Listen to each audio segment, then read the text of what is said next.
Welcome along everybody to my review for Dark Deity 2, a game that I've just rolled the credits on, and for me, straight up there, this could be the indie game of the year for me, as long as enough people are aware of this game.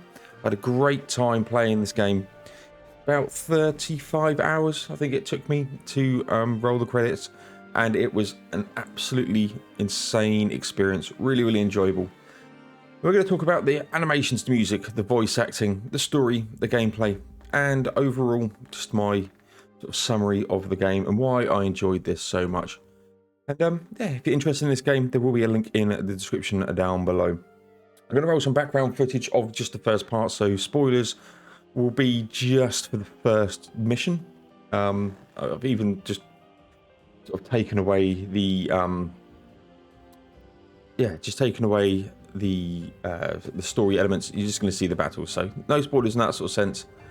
But yeah, a game I found highly enjoyable. I'm going to flip it over to just the recording that I've got going. You see some tutorials and stuff coming up, but let's talk about the animations. Obviously this is a pixel game, so it's not the most beautiful game in the world. It's you know, it's a pixel game, right? It's not up there with like a Rebirth or something like that, but the animations of this game for a pixel game are absolutely fantastic. The character models in the game are really good. You can really tell who's who.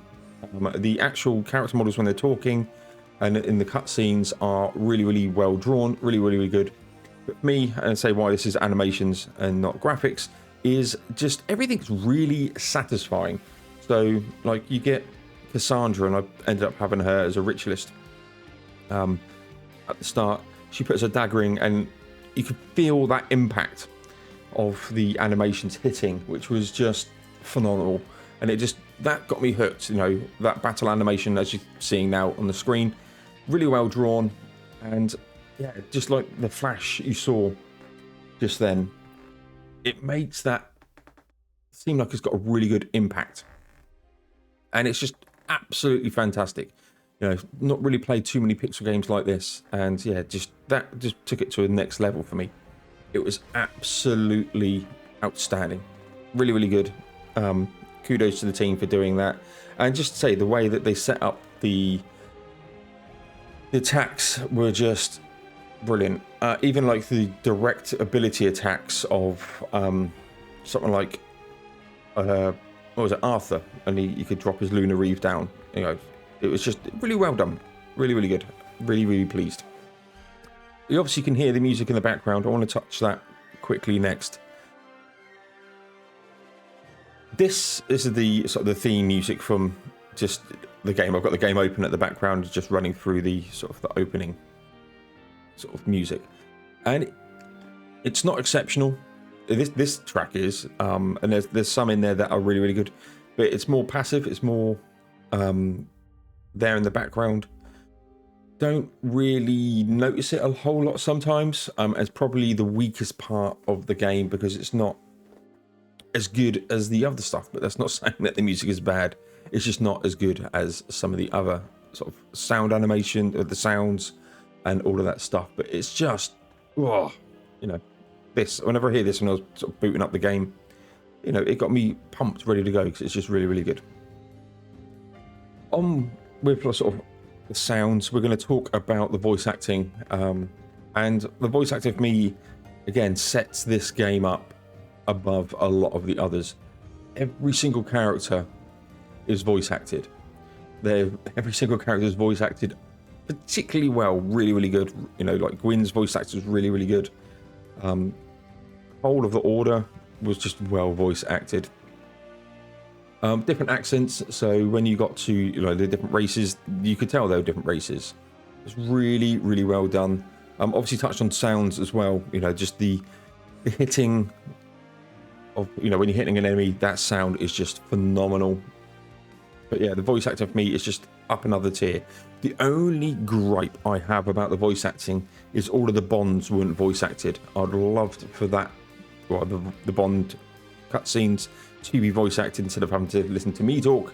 You actually had them sort of speak that, and I'm not sure why they didn't voice act them. Yes, there's a lot of permutations that you can get on the bonds, but considering, you know, when we come onto the story next, we'll talk about it in a bit more detail, but there's a lot of cutscenes, a lot of story progression, there's a lot of time for character growth. And I just wish they'd have taken a little bit more time and got the voice acting done on the bonds.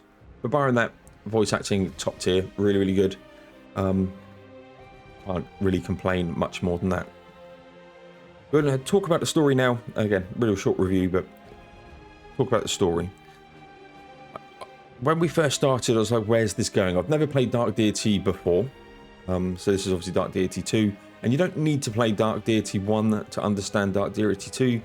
There's a couple of bits where they refer to previous battles which happened in the first game. That would have helped a little bit, I presume, if you'd have known about Dark Deity. But from the story, it's a journey. It's a journey of Gwyn coming up and coming out of her father's sort of shadow to save the world from an apocalyptic event. You know, it's a standard sort of story premise, but you could feel it. You could feel people's motives. You could understand the motives of why they were going to do this. And when you went off to certain areas, you had choices to make. So do you kill the shamak or not? Literally, you get to pick which one of 3 people that you want to save, and the other 2 die. You know, spoiler. And granted, they don't have a massive lasting effect. A couple of like mentions here and there. Especially at the end, you know, the choice that you make at the very beginning to save one of the 3, obviously play a part. They come back and aid you in a future battle, and then they're mentioned at the end. And I presume if you'd have picked one of the other 2 at the beginning, they would have had, you know, an interaction where they needed to be, and then they'd have been there at the end. How that would have played out, how that would change the battle, I don't know. I never played through the game once, but it's nice where there is impactful impact to the choices that you make. You know, yeah, it's not massively game changing, but it does mean you need to have your wits about you, pick what you want to pick from a story point of view. I tended to pick generally due to the rewards that you got for picking different ones. But from a story point of view, really, really good. You know, the big bad is the big bad. There's still some twists across that. There's a huge twist about 5 chapters from the end. Yeah, and that was like, whoa, okay, that's, you know, mind blown. Wasn't expecting how that happened to happen. Again, not going to give any story, any sort of spoilers for that, but it was an enjoyable story. I was invested. I liked the outcome of the story. It was satisfying. They probably set up a 3rd one, but not obviously. So, you know, it's self-contained. It's not like, ooh, there's this plot point that they haven't talked about. Let's carry that over to the 3rd game. No, the story's self-contained, fully complete. Excellent. Just really, really good. Then we're going to talk the gameplay, and this is why I've got it on the screen at the moment. And I'm not massive in the strategy, tactical RPG sort of sense. I played Darkest Dungeon, I played XCOM. This is nothing like that. You know, there's no high, you know, knee-high walls, full body walls. You have basically your character can move so far and can attack so far. The enemies can move so far and can attack so far. And one of the things that I struggled with off the start was understanding how far enemies could come. So I was getting surrounded. I was getting absolutely whomped. I thought I was invincible. Go in and then I'd get killed. And there was quite a good steep learning curve. And I was playing on Deity, where you know, if I got surrounded by an enemy or enemies, I would get obliterated. And it took me a while to get into the flow of checking how far an enemy would come out and get it and position my characters so they don't get surrounded. So really pleased on that side of the gameplay. Just the build customization that you can have against your characters is immense. So there's 20 characters in total that you can unlock That's not a spoiler because as soon as you open the game, you can see where the characters are. There's 20 20 open slots. You can take 10 of them out with you in a battle. And within that 20, they're split into 5 different sort of archetypes. Within that 5 different archetypes, there's 4 different trees that they can go in. And then later in the game, you get open up another 4. So you go like, your standard character, so Gwyn, who's on the screen, could go into one of 4. Then one of 4 were different to Saxon, for instance. He had a different 4. So, many a permutation or combination that you can go with different types of skills. Coupled with the rings that you can get, coupled with the weapons and the runes that you come in, there's just so much variety of how you want to build your character to play this game. And that is what I appreciated a lot. It was highly customizable, could build a character how I wanted to basically build a character. It was exceptional. Some of the characters that you get quite late. I didn't tend to use. I stuck with mainly as I got people, I built them up. There's a couple of late game ones that just with the sort of the classes that they came at were pre-built, were really, really good, and I shifted into them. I ended up bringing in more healers towards the end than I necessarily did at the start, which made the game a little bit easier for me. But that build customization around the weapons, the abilities, you can mix and match the abilities within that archetype. Again, it's what drew me in. It's like, okay, cool. Let me think. I had Cassandra as a juggernaut off the start, or dreadnought, I think it was.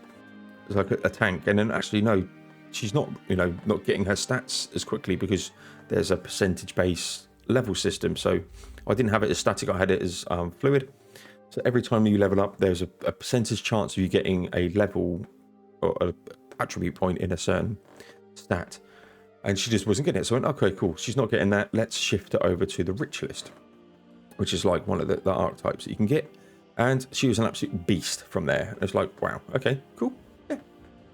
And, and became one of my favorite characters in the game, hands down. So my favorite characters, just for reference, is Cassandra, Saxon,